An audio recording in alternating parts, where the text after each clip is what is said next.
Today on the Trent Out Loud podcast. All right, this is a special message to my American viewers out there. America, this just in.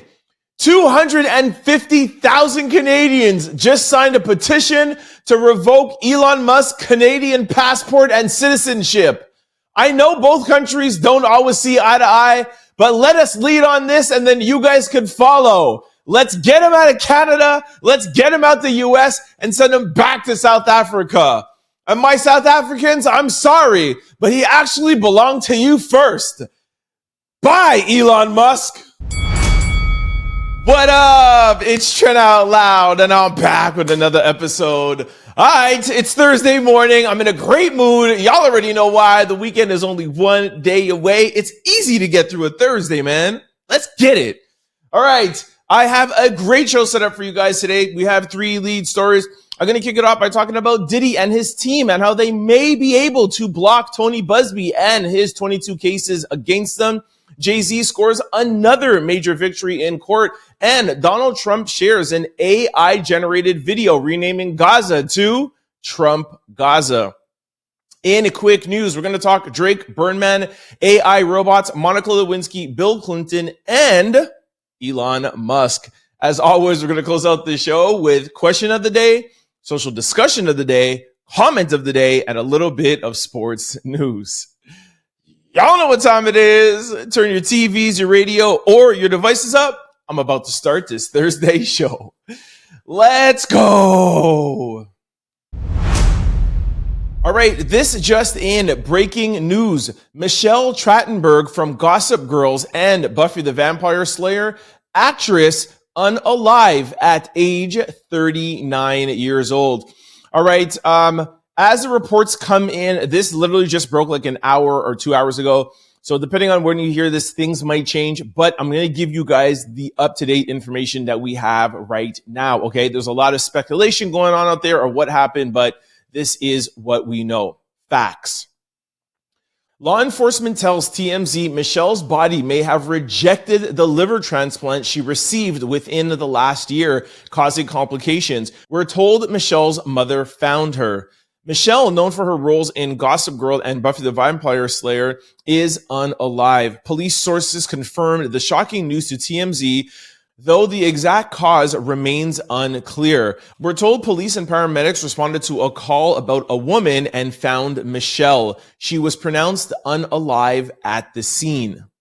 A separate source tells us that the actress had received a liver transplant recently, meaning within the last year. At this point, police believe she is unalive due to natural causes. We're told Michelle was out with friends Thursday night of last week in New York City. In recent months, she had posted photos where fans felt she appeared gaunt and frail. Michelle defended her appearance, calling out haters and saying, "Explain to me how I look sick." She also reminded followers, "Did you lose a calendar and not realize I'm not 14? I'm 38 years old. How sad for you to leave such a comment." In another post, she made it clear she never had plastic surgery and was happy and healthy. Michelle rose to fame as a child star in Harriet the Spy, later becoming a household name in her role as Dawn Summers on Buffy the Vampire Slayer, then later took on the Upper East Side as Georgiana Sparks in Gossip Girl. Okay, so as I said, this is what we know now. There's a lot of speculations. I got a lot of DMs and people sending me a lot of, hearsay and what they think it is. I want to just be respectful to what happened and just give it a day or so and let things flush themselves out.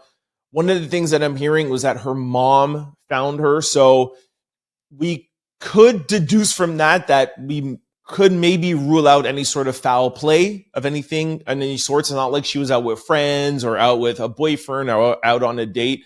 So that's one thing that I do feel comfortable saying.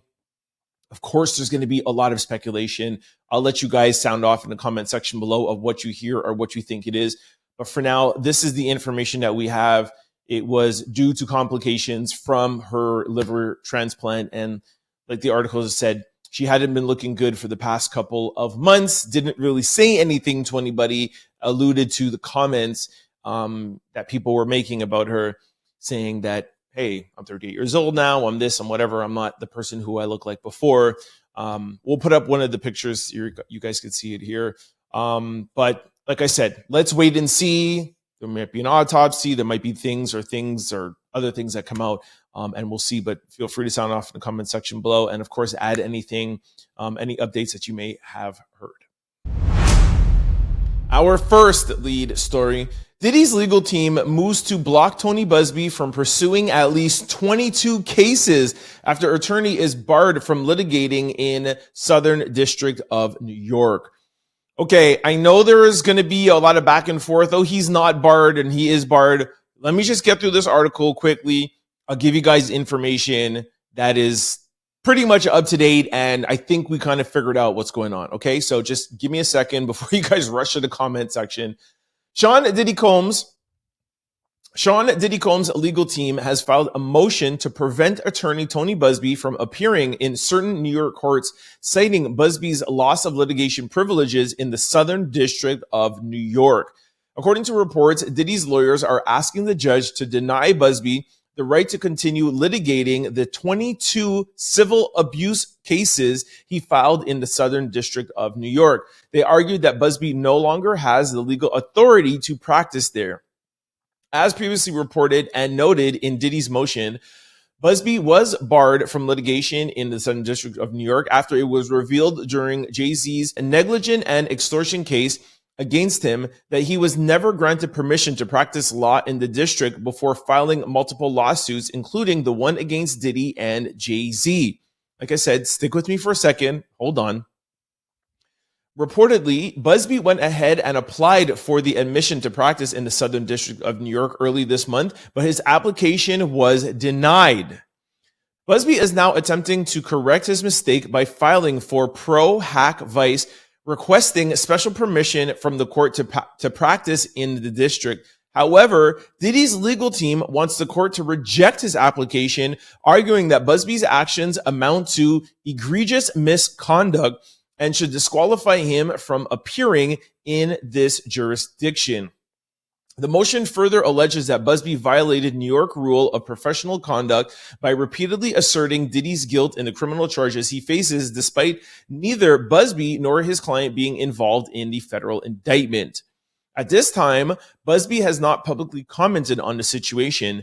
Meanwhile, Diddy remains in custody, awaiting the start of his trial, which is going to start May the 5th. Okay, so a lot of back and forth about what's going on. I'm going to read you a text that I have from a source of mine, and then I'm going to put the two together and tell you what I heard is happening, okay? So Buzbee isn't good. Again, this is just from a source. It's not an article, not written, okay? A source, a very reliable source. Buzbee is in good standings with Texas and New York. He did not have proper paperwork for the Southern District, and the judge advised him to do the paperwork. He did, but not in time to save Jay-Z's case, so he had to drop it. Application was approved, just waiting to be signed by a judge. Diddy's lawyers are trying to stop it, but they won't be able to. An attorney can practice in multiple states, but once it goes to federal, the attorney must get a sponsor for this specific case. Buzbee applied and must include that application order with each case.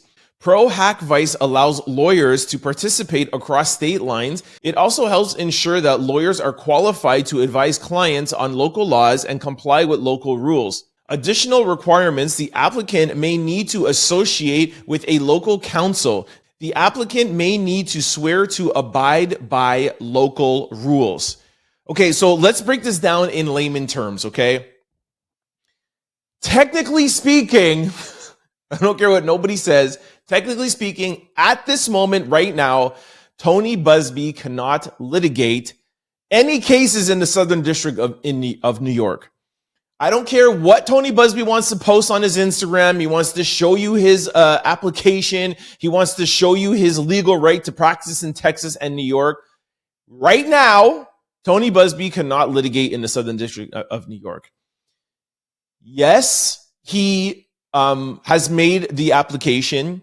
Yes, from what we know, it has been approved, but at this moment right now, it has not been signed.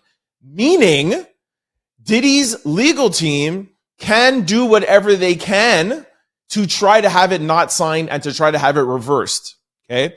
I think it was pretty clear what the pro-vac vice is. It's, hey, I'm from Texas. I could practice in all these different places, but I understand the Southern District of New York. I am not from there. I'm going to have another council come on. They're going to tell me all the rules. They're going to stay beside me, but I am going to be the lead guy on that. That hasn't been approved yet.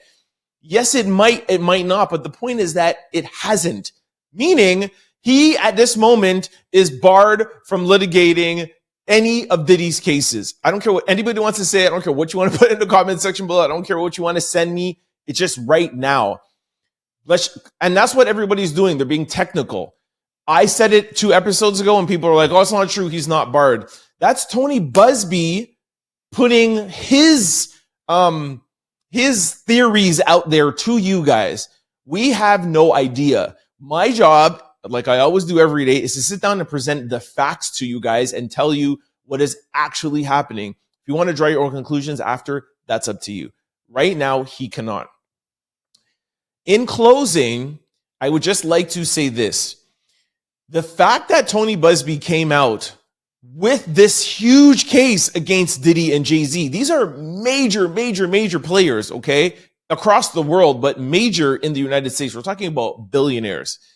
He came out aggressively, had press conference, did all of these things, then had 21 other cases against Diddy and made a whole stink, and he didn't have his paperwork together? Because of that, Diddy's lawyers are saying the fact that he doesn't have the bare minimum that any lawyer coming in who's litigating should have, and he made this whole spectacle. What does that say about Tony Buzbee? What does that say about the law firm? And that's how courts work. The minute you have somebody who's testifying in a trial and you prove that they're lying one time, or you could discredit them as a witness, their whole testimony is out the window. That's the first number one law 101. That's the first thing they teach you in law school. And like I told you guys all the time who say, Trent, are you a lawyer? I have 6 different lawyers. I've been in business and have an extensive amount of experience in criminal law and in business law and a bunch of different laws. Okay. So when I talk with my lawyers and I know what I'm talking about. Okay. However, yes, I'm not a lawyer, but I'm just telling you. So Diddy's lawyers have a strong case to show, hey, these simple things like knowing you need to come into Southern, when you come in, yes, you might have papers to work in New York, but the Southern District is different. You need to make all of these applications before. If he cannot do that, who is he to come and sue some of our most high profile people that are in New York City? And that's what they are going to try to do. Now, I'm not saying that you guys are not right in the fact that he might be able to continue litigating it, but he took a major L having to drop the case against Jay-Z. And if you ask me, I think Diddy's lawyers have an opportunity to present their case. It's sad because now these 21 cases, these people they may be able to refile with another lawyer, but imagine these people now, they have to go back and go through all of this again, submit it, do all of it. And I understand there's some people out there who don't think that everybody's telling the truth and some might be a money grab. That's true, but there also might be some that are true. You know what I'm saying? So what about the victims that have to go through all this again? Like Tony Buzbee took a major L, and I feel bad for the people who are telling the truth and their cases might get thrown out. And like I said, even if he does get his paperwork and the judge does sign it, like one of my sources just told us, he still is now at a huge disadvantage because, like I said, when you're on the stand one time and you make a mistake like this, your credibility is stricken, and that is very hard to come back from. So we'll see what happens. And just to be clear, this has nothing to do with the federal charges. This is all civil, the Southern District of New York. We'll see what happens. That's all the facts. You guys comment below. Let me know what you think about this. Let me know if you think they'll get thrown out. The good thing also to remember is that Diddy still has another 20 cases with different lawyers that have their paperwork set up. Tyrone, Blackburn, and there's other cases. So, Diddy is not getting off scot-free, right? So there's these 22 cases, yes, from Tony Buzbee that might get thrown out, but there's other ones. And of course, the federal case. So Diddy, you ain't getting off that easy, buddy. All right, slow your roll. Let me know what you guys think in the comment section below. Our second lead story, another L for Tony Buzbee. Judge allows Jay-Z's defamation suit against Tony Buzbee to proceed to trial. Reportedly discovered Jay-Z liked a post in 2024 alluding to Jay-Z being the unnamed defendant in the dismissed lawsuit. You can't do that. Like, I just don't understand how this big time lawyer from Texas, one of the biggest lawyers in the United States, is doing these little intern level mistakes, not following proper paperwork, liking things in an unnamed lawsuit. It's craziness. Anyways, a Los Angeles judge indicated Tuesday that Jay-Z's defamation lawsuit against attorney Tony Buzbee had enough merit to proceed to trial, while the related extortion claim is likely to be dismissed. All right, so not a full L for Buzbee. He got lucky. The judge ruled that Jay-Z, whose real name is Sean Carter, presented a strong case that Buzbee acted recklessly and with actual malice when he named the rapper in a now dismissed lawsuit last December. However, the judge suggested that Buzbee's settlement demand did not meet the legal definition for extortion, signaling that part of the lawsuit may get thrown out. Jay-Z initially sued Tony Buzbee anonymously in November, accusing the Texas lawyer of trying to extort him while representing alleged victim of music mogul Sean Combs. On December the 8th, Buzbee amended a separate lawsuit, publicly naming Carter as a defendant also in the lawsuit. Carter immediately denied the accusations and later confirmed he was the anonymous plaintiff behind the extortion claim. The accuser voluntarily dismissed her lawsuit with prejudice February the 14th, acknowledging inconsistencies in her accounting, in her story, basically. The judge's ruling focused primarily on Tony Buzbee's social media activity, specifically a post in which the attorney referred to the accuser as a survivor and liked the post, suggesting that Carter was the unnamed defendant. The judge determined that these actions could be interpreted as defamatory, creating a legal question worthy of trial. The next court hearing is scheduled to be March the 26th, when the judge is expected to issue a final ruling on the extortion claim. If dismissed, the case will proceed solely on defamation grounds. All right, so to break that down and summarize it quickly, things are really not looking good for Tony Buzbee, man. And my gosh, I think I'm just more disappointed because when he first came out, he seemed to have his thing so put together. I told you guys a bunch of times, like, there's something about Diddy's lawyer I don't like. Jay-Z's lawyer, I felt like he was okay. Alex Sapiro or Scipio, can't remember his name, sorry, but Alex. I was like, okay. But I was like, Tony Buzbee, man, this guy seems like he has his act together. Now things start coming out where he's not doing his proper paperwork, which is very, very, very elementary. I talked to two different lawyers and it's like, that is just the first thing you do before filing. You have your paperwork and all that stuff. And now he's on social media liking things that suggest that Jay-Z is the unnamed defendant. Like, you just can't do that. Defamation is very, very hard to prove. That's what, of course, everybody is saying. And more importantly, what I think Jay-Z is doing and Jay-Z's legal team is doing is not only so much winning this case, but just making him look bad. This is a reverse smear campaign where Buzbee was trying to smear Jay-Z's name. And it's arguable that he has been kind of effective because if you ask people right now, even though the case was dismissed, Jay-Z is still not super favorable right now in the public eye. But vice versa, Tony Buzbee is getting smeared and not looking so great in the public eye. That's what civil cases are about. Jay-Z might not win the defamatory claim. He might not win the case. He might not get any money. It might just get thrown out. But the fact that the judge actually said, yes, you have a point because of this like on social media, and it just looks really bad out here for Tony Buzbee. So let me know what you guys think about this. Jay's winning. Tony Buzbee, L. Diddy, L. Who knew? Our third lead story. Trump shares an AI-generated video renaming Gaza as Trump Gaza. All right, before we even get into this story, I have to say the same thing that I always say whenever I talk about Gaza, Israel, or Palestine. I do not know enough about this subject or understand it enough to give my comments. But when something comes up that's this big, of course, we share it with you guys and talk to you guys about it, and you guys could discuss it in the comment section. I will be staying very, very neutral with this, and I'll leave it to you guys to discuss, okay? Trump posted an AI-generated video showcasing his vision on the future of Gaza.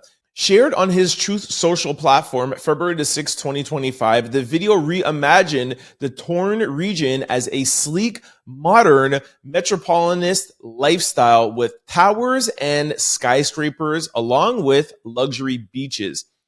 The video includes Elon Musk dining on the beach, a golden balloon in the shape of Trump's face, a massive golden statue of Trump himself standing in the new Trump Gaza. The visuals also show Trump dancing in a nightclub and lounging poolside with Israel, the Prime Minister, Benjamin Netanyahu. I'm going to show you guys some pictures from the video. Then I'll show you the actual video, and then I'll tell you what some people are saying. Okay, so here is one still. This is Trump AI in, I guess, a club with one of the dancers. There's the statue of Trump that will be up on the strip. You see the palm trees in the back. There is the AI picture with Trump and the Israeli Prime Minister, which I think that says a lot. You don't have to know too much or understand a lot to know that that picture alone is very dangerous. Here is Trump statues at Trump Gaza. And let's go now to the video. Take a listen.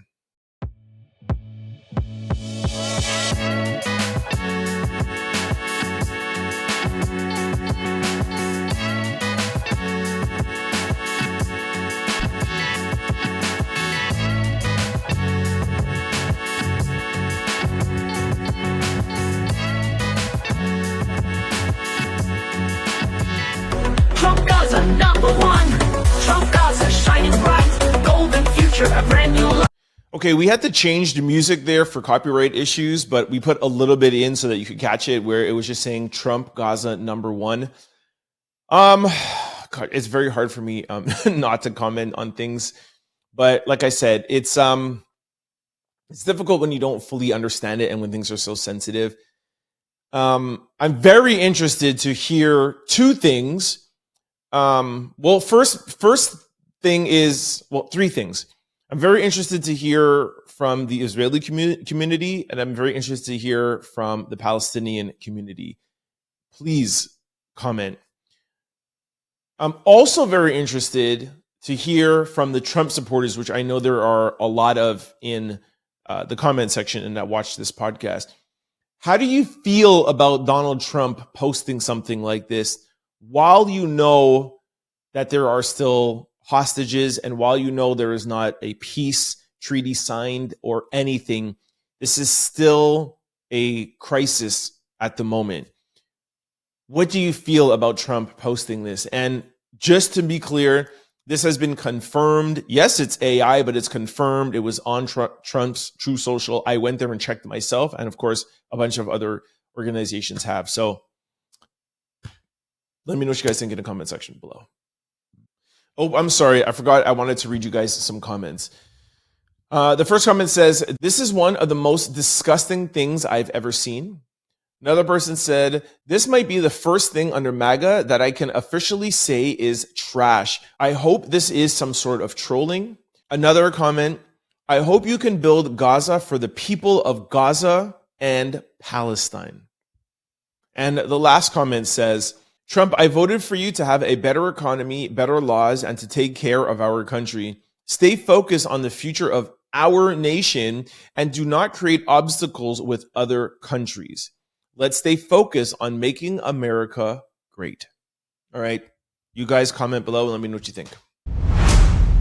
All right. This brings us to quick news. Ring my bell. Our first quick story. Drake abruptly cancels the remaining dates of his Australian tour. If you were looking forward to seeing Drake hit the stage during his Australian tour, you might want to find something else to do. The rap legend has abruptly canceled the remaining dates of his current tour in Australia and New Zealand, according to a rep for the rapper who spoke to Rolling Stones. Now, many people are trying to figure out what the reasons are, while some people are trying to point to low ticket sales after taking an L from his rap beef with Kendrick Lamar. His rep made it clear that it's simply due to scheduling issues. All right. I think it has to do with that album and not having any number one tracks, like I said. I'm joking. Drake and OVO.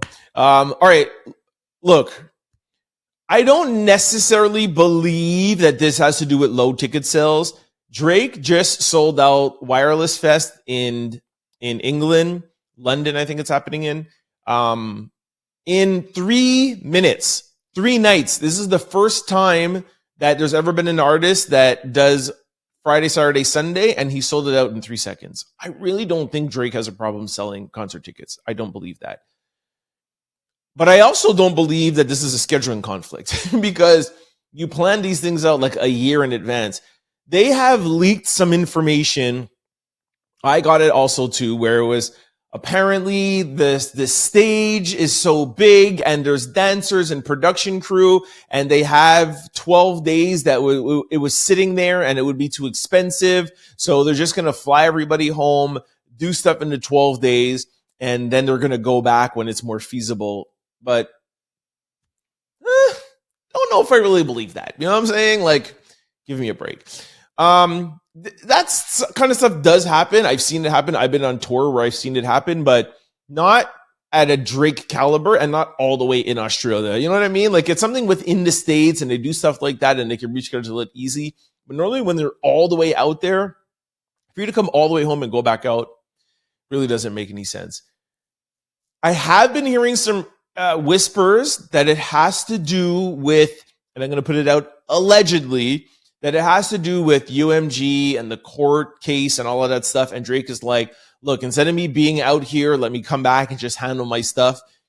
He did show that he can have a top 10 song again. He is, I think, what? Give Me a Hug is 5 and Nokia is 10, if I'm not mistaken, a number one album. So, you know, they have a lot to do now. The fact that it was like, oh, it's not over for Drizzy Drake. You know what I'm saying? Like, he's has the number one album. Well, him and Party have the number one album. They sold 250,000 copies without having any big promotion, any money, anything that's really going on. Just the strength of Drake putting it on his Instagram and the blogs talking about him. So apparently it's, yo, time, comeback time. Let's go. And renegotiate stuff. So apparently he just wants to get to that and he'll just go back out on tour after. Who knows? That's what I'm hearing. We shall see. I still don't think that there was a strong enough lead single, but Nokia is warming up on me. I will admit that. It's a fun song, but I still think he needed something bigger, and his solo album can't be mid like this. He needs to come with the hit of all hits, like the biggest hit ever in his entire life. He needs that or it's really over. So anyways, let me know what you guys think in the comment section below. You believe it's scheduling conflicts? Give me a break. Our second quick story. Birdman falls asleep on stage during performance. BG checks on him. All right, in an unexpected moment during a live performance, renowned rapper and music mogul Birdman appeared to fall asleep on stage, leaving the audience in disbelief. This incident took place during a show that featured several high-profile artists, including Birdman's longtime collaborator, BG. As Birdman stood motionless on stage, seemingly unaware of his surroundings, BG quickly noticed the unusual behavior. Concerned, he rushed over to check on his friend and business partner, giving the impression that something was off. Here's a video. Take a look.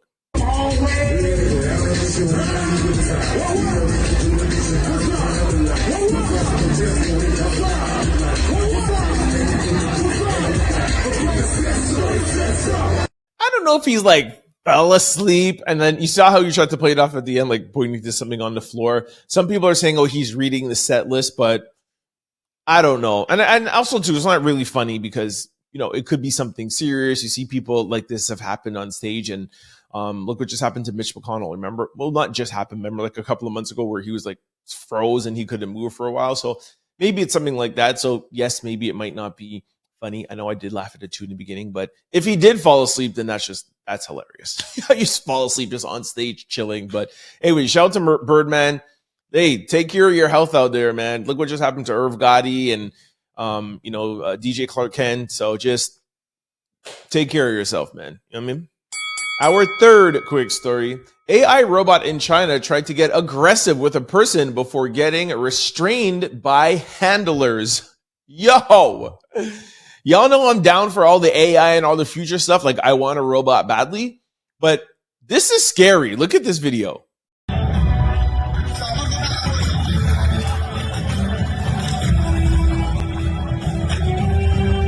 Yo, my guy was moving like what up, man? This guy's like a real person, like head checking him and stuff. Like, this is crazy. Does this scare you guys? Who out there wants to have a robot? Okay, couple of questions. Do you like AI? One, I love it. Does it scare you? It kind of scares me, 100%. Do you want a robot? I 1,000% want a robot. And does it kind of scare you? Fully scares me. Like, I want one, but it fully scares me. Like, I want a robot, but I want to be able to unplug and take the battery out whenever I want. Like, I'm not leaving it plugged in. Like, I don't want it on all the time like my phone. I don't want to be sleeping and then it does this. No, man. And listen, I'm a little paranoid. Like, I unplug my toaster at night. I get that from my mom. Since we were little kids, like, unplug anything. So a robot that could be doing stuff like this, oh, no. You get an unplugged battery, any little extra batteries. I don't want you on standby, nothing. Just want you to awake, do whatever you have to do, cook, clean, do your stuff, and then let me know what you guys think. Our fourth quick story. Real Housewives of Potomac star Karen Huger sentenced to 2 years in prison with 1 year suspended for the 2024 crash. DI. Karen Huger has been handed down a 2-year prison sentence for her 2024 DI crash. According to Fox 5 DC, Karen will only spend 1 year behind bars as the judge in the case suspended the 2nd year of her sentence, which will be spent on probation. Karen was found guilty of 5 out of 6 charges, including driving under the, negligent driving and failure to control speed and failure to notify authorities of change of address.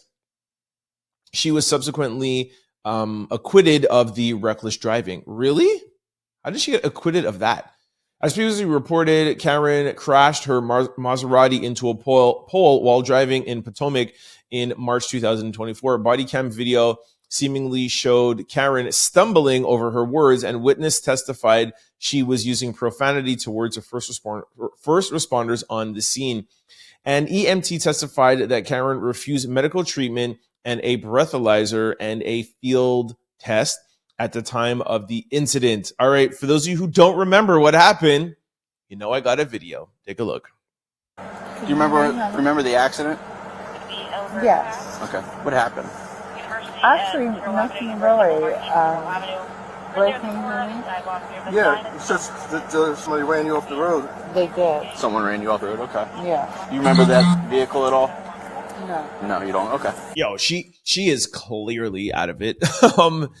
It really shocks me, people that drive like that. Like, I don't understand it, man. Look, I go out all the time. Like, listen, I've been in the music industry for years, entertainment. I'm always at an event or this party or doing whatever.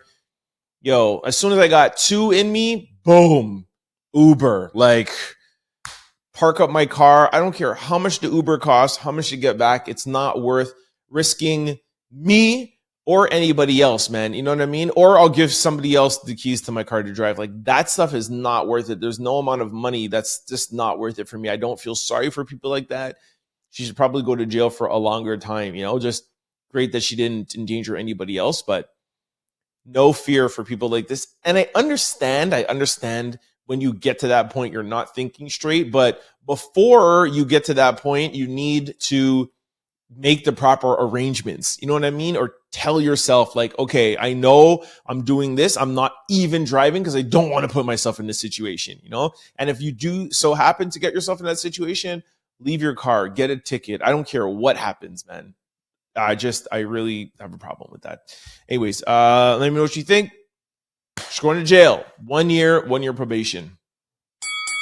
Our fifth quick story. Donald Trump proposes $5 million gold card for wealthy foreigners seeking U.S. citizenship.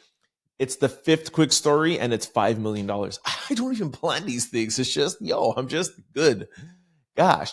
President Donald Trump announced a plan to sell a $5 million gold card to wealthy foreigners, granting them the right to live and work in the United States and offering a path to citizenship.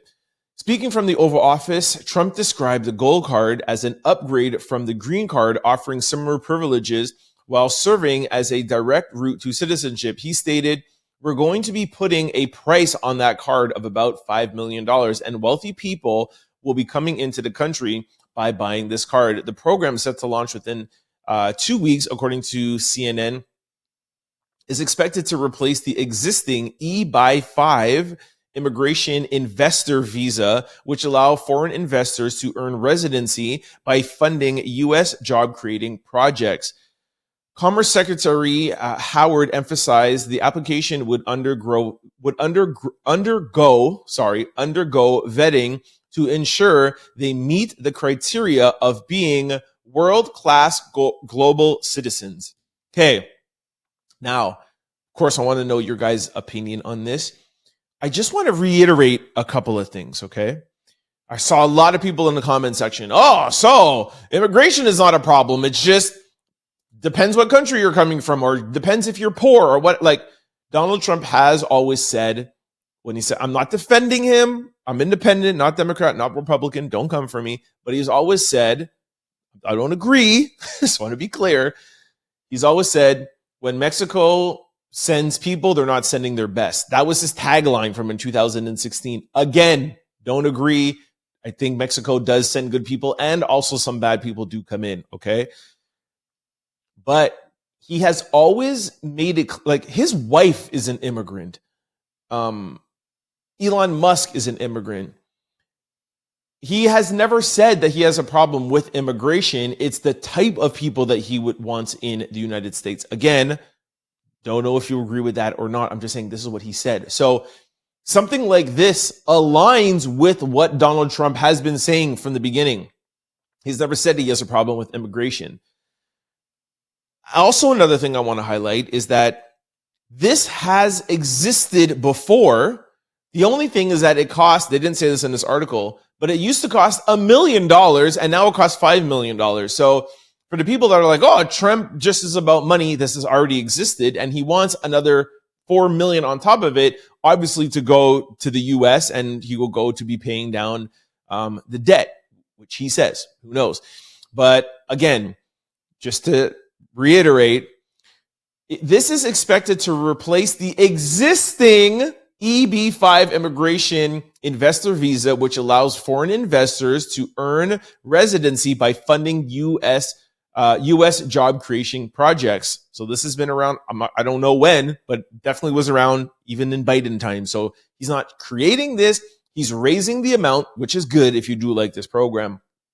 Finally, the thing I will say is that every country indirectly does the same thing. They want immigration. Canada wants immigration. Europe wants immigration. But you want to bring in the type of people, especially with this type of visa, the type of people that will add something to the economy. So, hey, you're coming from what other country you're coming from. What are you bringing to Canada? Hey, I'm going to bring money. Here's $5 million on the table. Plus, and this is what it also says here, the applicants would undergo vetting to ensure they meet the criteria of being world-class global citizens. So, man, I have no record. I have this. I have that. I have 3 businesses. I make $50 or $60 million a year. My plan, while giving you this $5 million, is to expand my business in your country and employ 5,000 people in your country and inject $100 million into your economy. Okay, we'll let you be a citizen. Just, again, you can agree with it or disagree with it. I'm just giving you the criteria of why these things exist and how every country does it. Trump just has a way of like articulating things and simplifying things to get his point across, which I think he does that good. I've told you guys a million times. He has changed the language of politics and it makes it concise and clear. $5 million gold card. But sometimes I feel like it's a detriment because people don't get into the weeds and understand what the gold card is. It's not just $5 million and you get to come in the country. $5 million. What else are you bringing? What other money? Because that $5 million goes to the government. What other money are you bringing in? How much are you bringing into the bank account, to your bank account? How much are you bringing into the country? How many people are you going to employ? What is your reason? And they go through a vetting process. So now you have all that information. What do you think in the comment section below? Our sixth quick story. Monica Lewinsky says Bill Clinton should have resigned from office after their infamous affair. Monica Lewinsky is revisiting the infamous affair with Bill Clinton, saying that he should have resigned after the scandal. Why are people still interviewing her? This is crazy, man.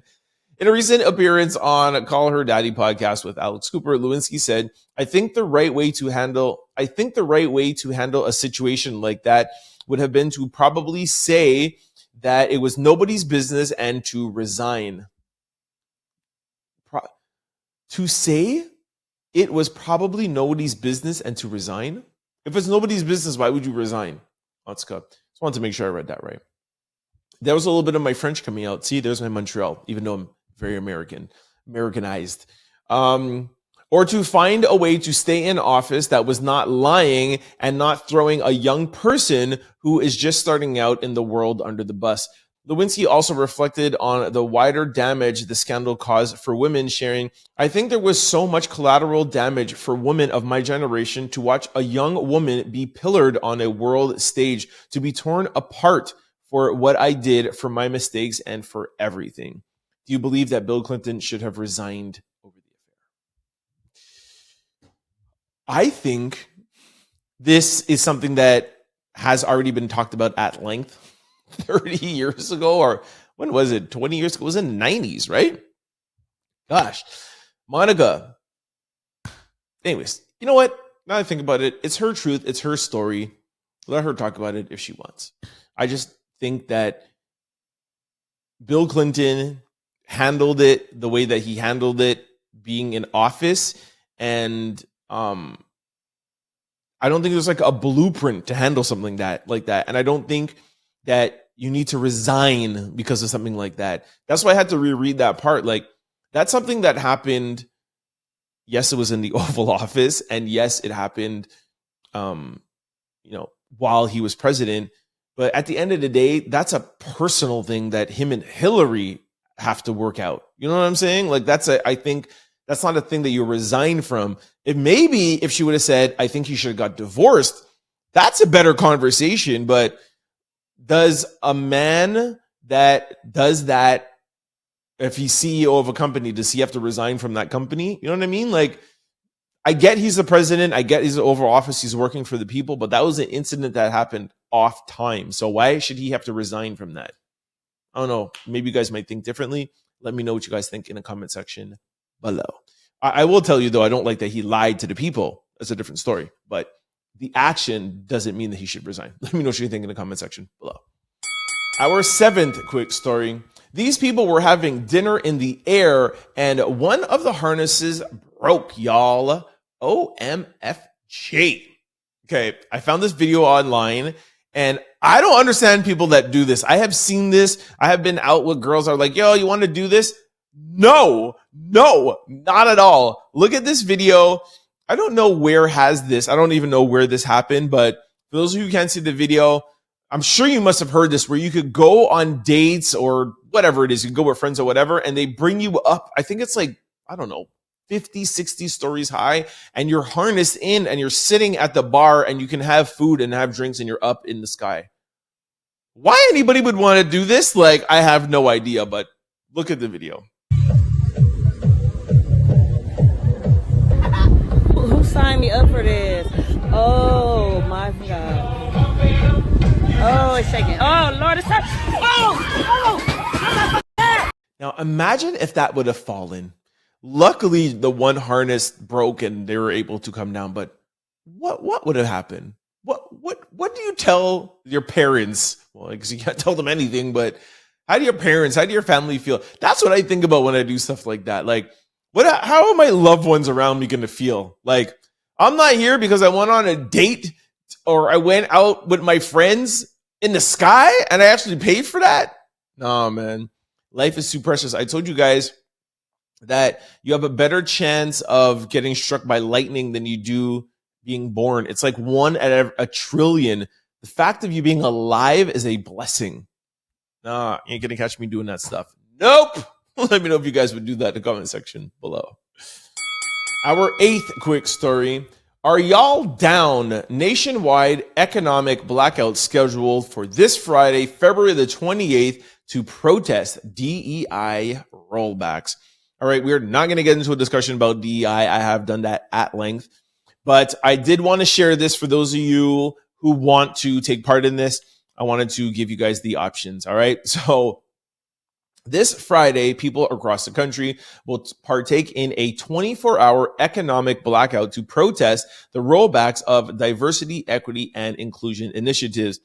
Organized by the People's United USA, the boycott targets major retailers like Amazon, Walmart, Best Buy, and McDonald's, urging participants to avoid shopping, buying gas, and using credit cards and debit cards for non-essential purchases from noon to 11:59 p.m. Why at noon? I guess they're allowing you to do your morning thing.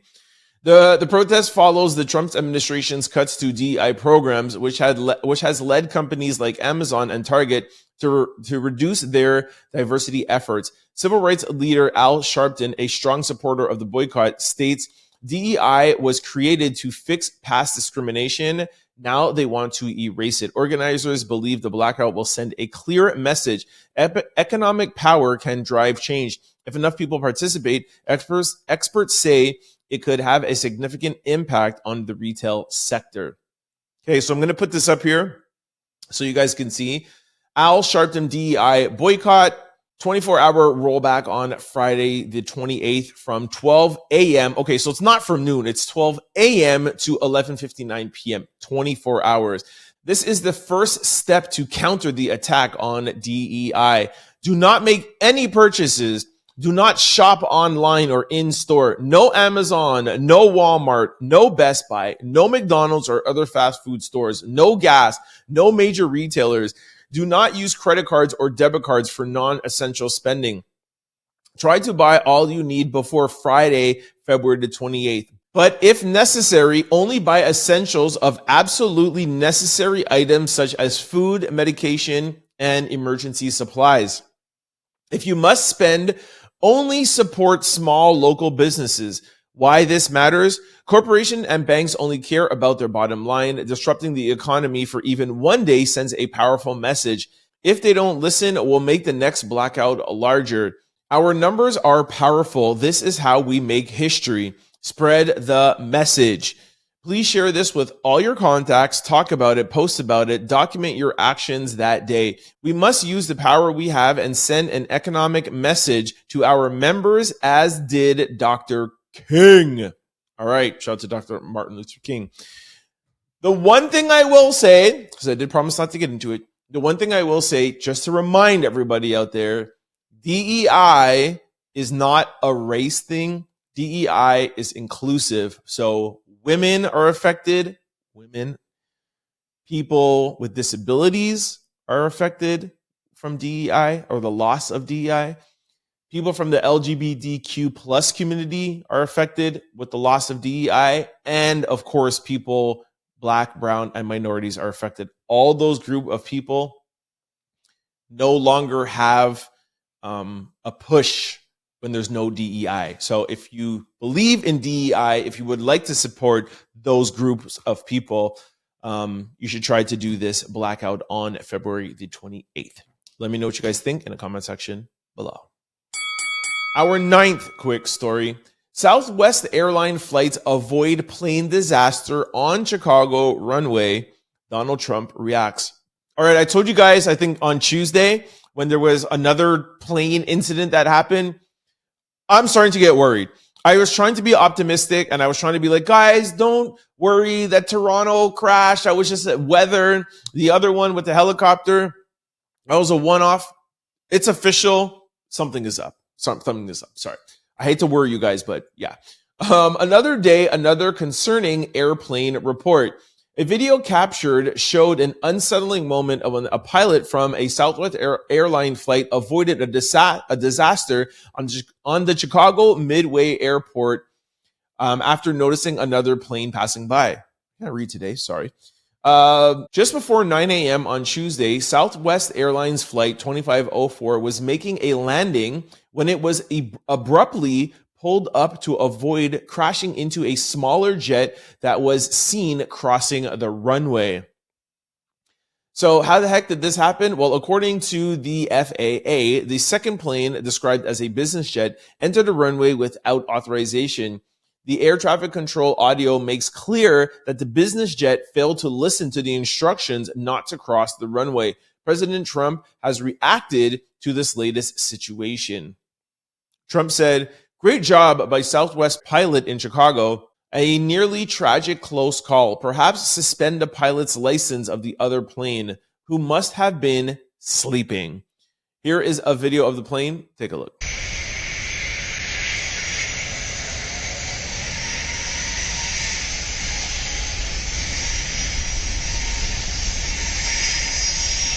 I couldn't find the one with the audio with the FAA talking to the pilot. If anybody has it out there, send it to me, DM it to me, or email it to me, please. We'll play it on tomorrow's show. But very nervous, very nervous. And like I said on Tuesday, I fly a lot. So, yeah, I'm nervous. I have to start looking to the train or something. You can't take a train. It's 8 hours to go to New York, man. I'm there all the time. Like, I'm scared. Our 10th quick story. Donald Trump says the Philadelphia Eagles will be invited to the White House after winning the Super Bowl. Woo! Finally, we could put this to bed. Wow. He says we hope to see him. Donald Trump says he will be sending out an invitation to the Philadelphia Eagles to visit the White House. Here is a little video. Take a listen. The Philadelphia Eagles won a Super Bowl. Are they being extended an invitation? They will be. We haven't yet, but we will be. Would you do that right away, by the way? We'll do it right away. We're going to do it sometime today. And they deserve to be down here, and we hope to see them. All right, we can finish talking about this now. We've been talking about this all week. Just to put a last little dot on this story, don't you guys find it a little bit weird that the speculation was they're not going to go?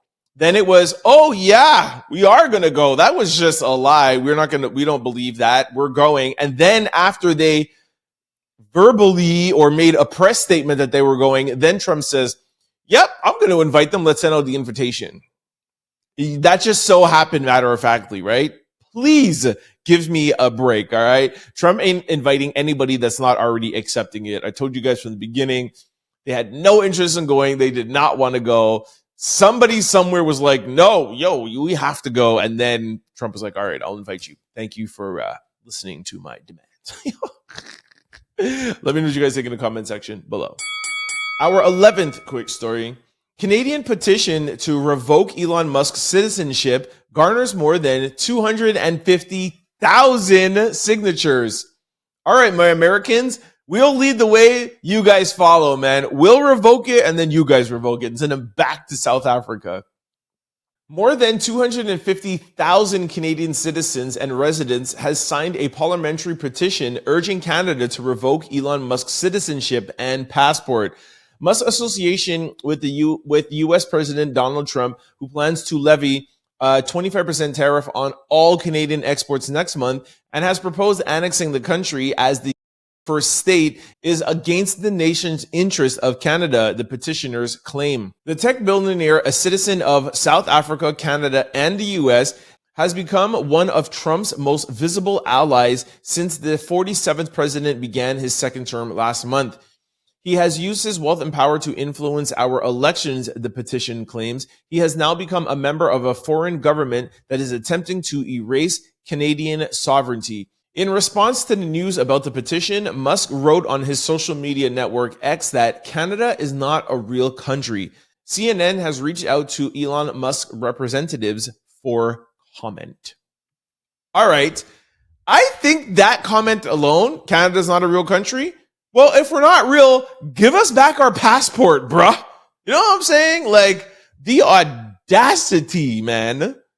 Yo, I know I don't have a lot of Canadian viewers out there, but Americans, send this up to your Canadian friends and let them know, yo, we as Americans support this. Like, get them out. I mean, Canada's not a real country. I'm offended, even though I'm like Jamaican and American and a little bit Canadian. All right, this brings us to my new favorite segment, Comment of the Day. Love this section. All right, the first comment comes from Kirsten Bailey. I'm sorry if I'm pronouncing your name wrong. I'm going to keep on saying that so people don't get mad, but I think it's Kirsten. Kirsten said, "You are good at what you do. Who cares what party people think you are? But I do think you lean more towards the Democratic side, but it's okay too.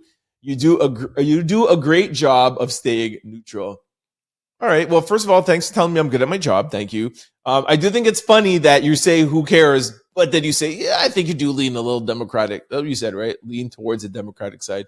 But no, I know what you mean. I do stay neutral, but that is the whole thing of independence. Sometimes you lean Democratic and sometimes you lean Republican. You lean where you lean to the party of when the views from that party align with you. So some days you might watch the show and it seems, oh my gosh, Trent is leaning to the Democratic side, but it is because I am leaning to that side because I think their ideas as proposing are good. The next day, Trump and the Republicans could come up with a great idea that I think is great, and it sounds like I'm more leaning right. That's why it sounds like I'm jumping in and out. But the great thing about being independent is that you could see the greatness on both sides. And my hope one day is that the independent party can be a party that can actually be significant enough to get enough votes so that we have a three-party system in the US. That would be cool. You know what I mean? Because then you have the best of both worlds. That's what the whole point of being purple is. But thank you very much for your comment.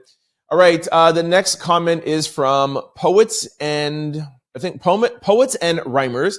Said, I had NBC already blocked on X and I just unsubscribed to MSNBC. All right. That comes from Joy Reid and everybody, kind of rallying behind her, saying that they should not have canceled her show. She was the first Black female to have a primetime show on network TV, and it only lasted 4 years. Yes, her ratings were down, and yes, MSN is making some changes. However, most people would agree that you don't need to fire her. And my suggestion is, instead of firing her, bring in a Republican mind or an independent mind and have them all talk like they do on CNN with Abby Phillip. Such a good show. And I would suggest anybody, Democrat, Republican, independent, try to watch Abby Phillip.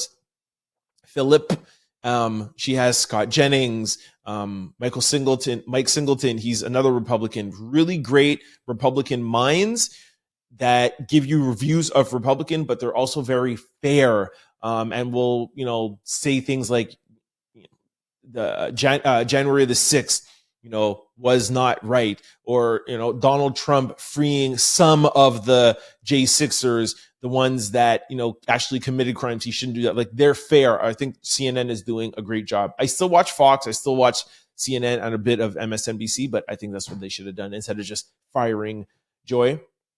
All right. The next comment is from Indigo Inc. Said, you were way too nice with the person that called you delusional. I love the smart shade. I'm not sitting in my house doing nothing, laughing out loud. Clearly, that's what the troll was doing. All right, Indigo Inc., I'm glad you picked up on it. And that's the way how you have to deal with people like that. You know what I mean? And I don't have a problem. You call me whatever you want in the comment section. That's the great thing about the comment section. It's your area to say whatever you want. That is your part of the podcast. I wouldn't be fair if I, deleted those comments or didn't acknowledge them. I read both good and bad comments. Like I said, it's all of our podcasts, all of you listeners and myself. But I think that's the good way. That's the best way to deal with them. And I'm glad that you caught that, because I ain't sitting in my house just doing nothing. All right. What else? Who else? Now, Sam, how you pronounce it? Same old G.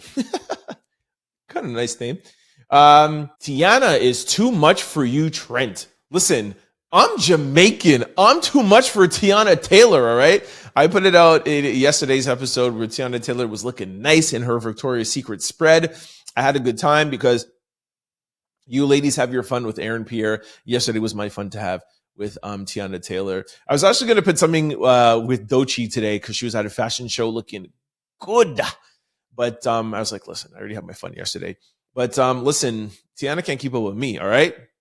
Jamaican, ask about us. All right, the last couple ones are June. I don't know the rest. All right, June says, the guy's name is August Alsina. You know what? I remembered after I got off camera. Normally when I remember later on, I'm like, oh yeah, it's August. And I remember it was a month, but I couldn't even remember that was a month. I totally drew a blank. But I actually pulled up a picture. I saw your comment and I pulled up a picture. Here's a picture of him and Usher actually shopping in my store. Sorry, I forgot your name, August. My bad, playa. The other comment was from Eric. He said, number 1, Bob Marley. Number 2, King Yellowman. And 3, Gregory Isaac. That was a social discussion where Dale Elliott said, Sean Paul is top 3 Jamaican artists of all time. I was like, are you ridiculous? So Eric gave me his top 3. Eric, I do agree with Bob Marley, and I do agree that Yellowman can be in there, and so could Gregory Isaac, but you cannot have a top 3 without talking and putting in Buju Banton. Like, he has to be in number 2 or number 3. You don't have to give him number 1. I think we all know it's Bob, but Buju has to be there at least 2 or 3. But thank you for your comments. All right, and the last few comments are, Trent got the hots for Tiana. Maybe Tiana got the hots for me, all right? You don't know what's going on. The other one says, I already read June's. Oh, I had this already. Oh, all right. Anyway, so the other one is Trent got the hots for Tiana. Yes, I do. I always have it. Shout out to Tiana. All right, that was for that was the comment section segment. Thank you guys so much. Make sure you guys comment. We'll try to get, I wish I can get all of them in there, but I do read all the comments every day before I go to bed, and I'm going to pick a few of them. At first it was supposed to be 1, but I liked them so much. I'm picking a few and we'll comment. So make sure you guys keep commenting below. It's your comment section. Sound off. All right, this brings us to social discussion. All right, seeing that we talked about Trump a few times today, I wanted to make Donald Trump supporters the topic of our social discussion. I'm going to read to you 2 things that Donald Trump supporters did. And these are people that are in the government. And I want the Trump supporters to answer me. Do you think the Trump supporters in the government really love Trump this much and really think he's that great? Or do you just think they're doing these things because they know that that's the best way to get into Trump's good graces? I'm going to read you 2 things that are pretty outlandish, but it seems normal to Trump supporters. But I'm going to read you 2 things and then you guys can answer the question. All right. So first one is, are y'all here for it? Rep. Joe Wilson drafts legislation to create a $250 bill featuring Donald Trump, the most valuable bill for the most valuable president. What?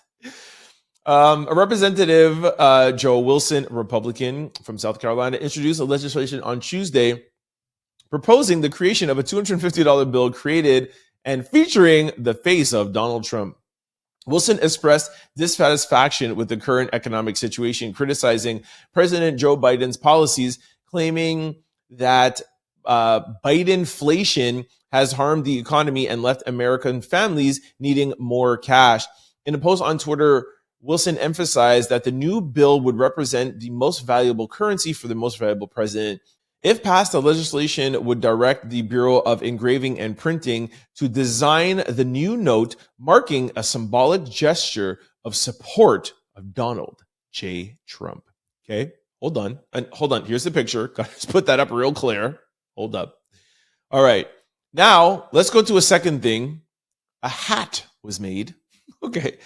The White House shares footage of Donald Trump handing out hats with Trump was always right. Sorry, Trump was right about everything written on them.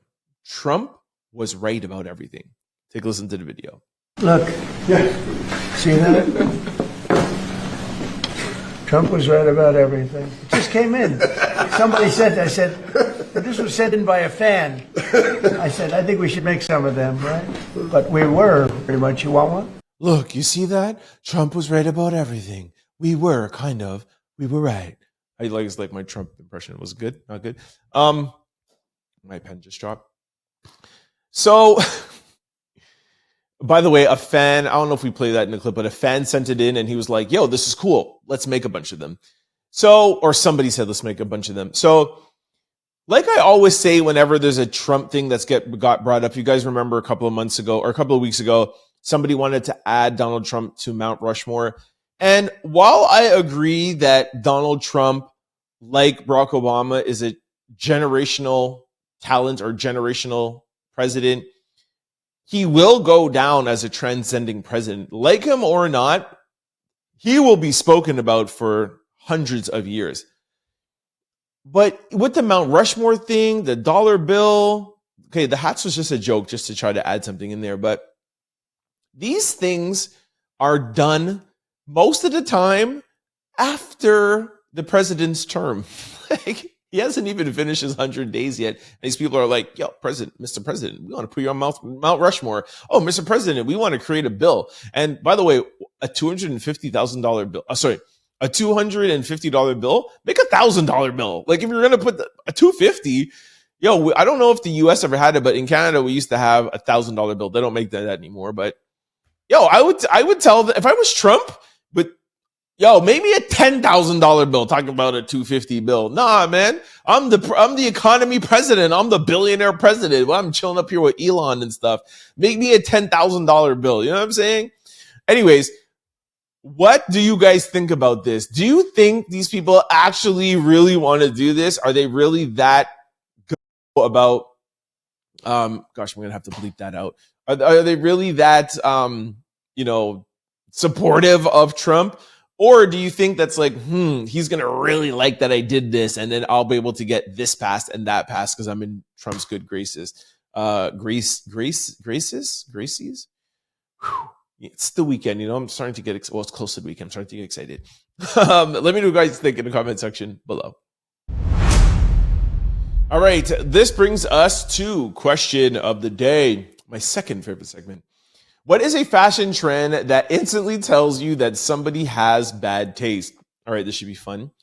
Batgirl 2209 says leggings. What? Somebody has leggings on? They instantly have bad taste? All right, that just doesn't make sense. Fizzy Fam says wearing Nike, Adidas, and Reebok at the same time. This is a major faux pas. Listen, I know some of these like younger generation kids like to do this, like these teenagers and stuff. Trust me, don't do that, okay? Y'all know I had a sneaker boutique and we had apparel. It drives me nuts to see the worst. Okay, if you want to wear a t-shirt that's mismatched, I still don't like it, but you cannot do the socks, bro. You cannot have Reebok socks on and Nike shoes. You just can't. You can't have Adidas socks and like Reebok shoes. You cannot do that. Long ghetto bedazzled nails. Hey, it's a preference. Depends where you are. If you're on Flatbush, then, it's part of the culture. If you're somewhere else, then you have bad taste. Somebody says black socks with white shoes with black socks. 1,000% agree. That is, oh my gosh, you just can't do that. Somebody said, okay, no, I can't say that. Long square toenails. I don't know if it's bad taste, but I do think, yes, it might be a little bit like, I don't have a problem with square toenails. I do prefer rounded, but I don't think it's bad taste. If anything, it makes me feel like you're a little bit more fashionable because you're squaring off your toenails. You know what I'm saying? And it means you have good nails. You have good hygiene. Gotta think. Somebody said Balenciaga. All right, maybe because of what they did a couple of time ago. So, somebody said, wearing all those two-piece Gucci, Louis Vuitton, etc., and to make things worse, topping it off with the shoes. I refuse to date a guy because he came to a date looking like a billboard for Gucci, Louis Vuitton, or Chanel. I have to concur with that. Dudes, you have to stop doing that, bro. The big label Gucci shirt with the pants, with the Gucci and the thing. Stop it. You know what I'm saying? Like, I cannot stand that. I am not a logo guy. I'm not even a big brand guy. If I do, it doesn't say Gucci or Louis or whatever. Like, even the best thing to do, I'm telling you, is the Louis print. That is what's cool. People who know. You understand? Having the big LV, just not cool. Or the G, it's just not cool. Yeah, guys, a lot of guys do that, man. It's just not good. All right, somebody put the emoji of like the big lashes. All right, those big red boots. Okay, yeah, those are just bad. But you can't say that's bad fashion choice. Somebody said excessive baby hair. I'm here for the baby hair, ladies. You cannot out baby hair me, or not out baby hair, because that means I would have baby hair. You can't have too many baby hairs for me. If we're going out, go baby hair crazy. Okay, I'm not gonna say that one. Somebody said lingerie outside. Depends where you're going, what the time is. I'm Jamaican, man. You know, going to Carabana, you're going to jump up. Okay, no, y'all are reckless. Somebody said a bonnet. I don't have a problem with the girls wearing a bonnet to the airport. I've had a bonnet wearing it to the airport. I really don't think that's a big deal, personally. Somebody said the whole wardrobe from Shein. Hey, if you do it right, I don't care where you get it from. If it's Timu or Amazon, whatever, I don't care. H&M, doesn't matter. Somebody said pajamas outside. Again, that doesn't bother me, really. Just shows you're confident, really, and you don't care. I actually kind of like it. Somebody said those sheer lace outfits, skinny leg pants, sagging with money hanging out the pocket. All right, that's obviously ridiculous.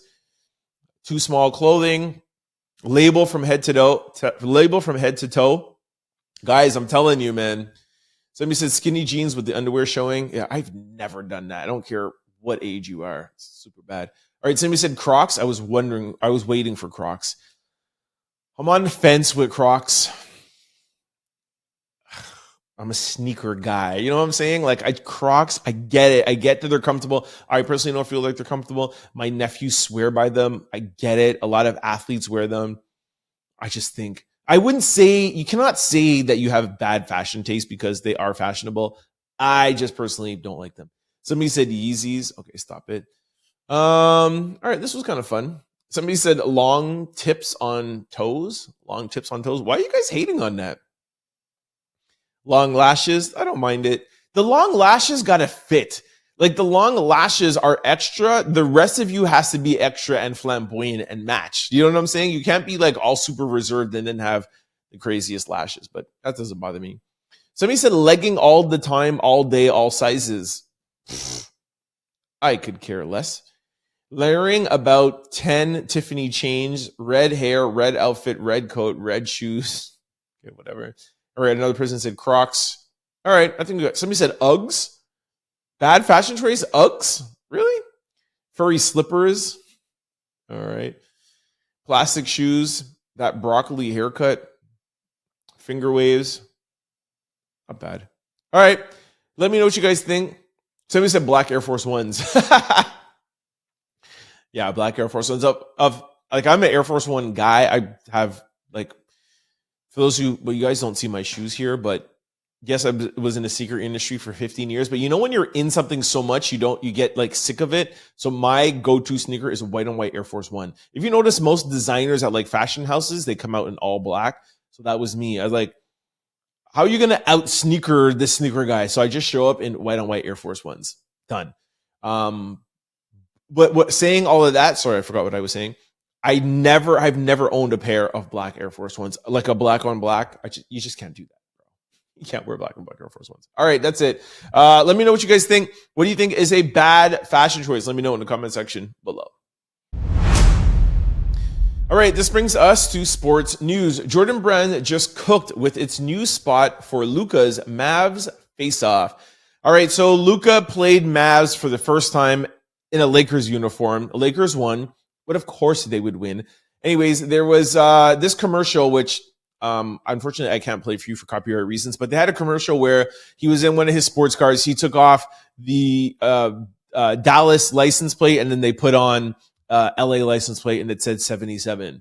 Big deal. And they played a song that said, oh yeah, that's why we can't play it, because the song playing behind it is the real thing. It says like, all my exes are from Texas. Can't remember the name of the person, but wasn't that much of a cool ad. But more importantly, the news is that Lakers beat Dallas, which shouldn't be surprising because they lost their star. So obviously they're not going to win. They need like time to regroup. Anthony Davis is not star enough to have them win. And Anthony Davis is not even there. Anyways, that was it. Not great sports news, but that's all I got. All right, you guys, that is it for my Thursday show. Thank you so much for kicking it with me. Y'all know I'm just excited for tomorrow. I won't yell it's Friday yet. I made a decision. I'm no longer yelling it's Friday until it's Friday. Like, we're reserving that excitement only for Friday. I used to like be excited to get it off on Thursday's episode, but no, we're only allowed to yell it's Friday on Fridays. Done. I don't know if you guys care, but I think you do because you guys like my let's go. So I think that's the second thing, right? It's like, let's go. And it's Friday, right? All right. Time to get off. I'm in a good mood. All right. Okay. Before I let you guys go, just want to remind you of all the ways to keep up with the Trent Out Loud podcast. Boop, boop, boop, boop.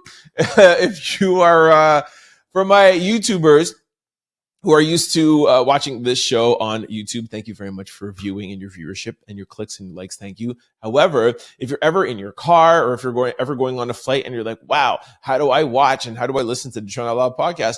Guess what? We're available on all podcast platforms, and you could just download an episode and take it with you. Boop, boop. They should put YouTube on planes. Like, what are they thinking? Anyways, just go to your desired podcast site because we're available on all of them. Type in Trent Out Loud. The show will pop up. Do not forget to hit the follow and subscribe button so that you can be notified every time we upload a new show. And just like YouTube, we upload daily. You know, I'd be working.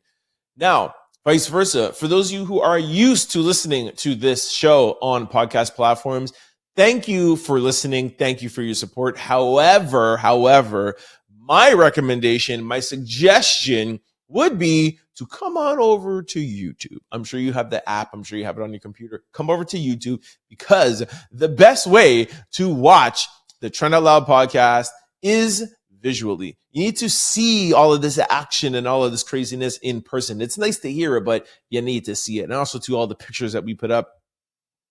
More importantly, we have an amazing, I was about to say a word that I would have to bleep out, DOPE. We have an amazing culture over here going on in the comment section. We have a little bit like on Spotify and Apple, but YouTube is where it's at. So we have a good soundboarding comment section where people tell me their views and I bring it back in the comment section and stuff. So come on over to YouTube. All right. Just go over to YouTube, type in Trent Out Loud, the show will pop up. Do not forget to hit the subscribe button. Very important. Do not forget to hit the like button. Very important. Do not forget to comment because it is partly your show. So make sure that you comment. And lastly, if you really like the show, if you really enjoy it, share it with a friend because that helps in growing the channel. For those of you who want to follow me on any social platform, it's always the same handle, Trent Out Loud. Have yourself a great rest of the day. I will see you on Friday, and it will be, you know what I'm saying? I know you're all excited, just like I am. Have a great day, man. Peace. Don't forget to like, comment, and subscribe. It's your boy, Trent Out Loud. Peace.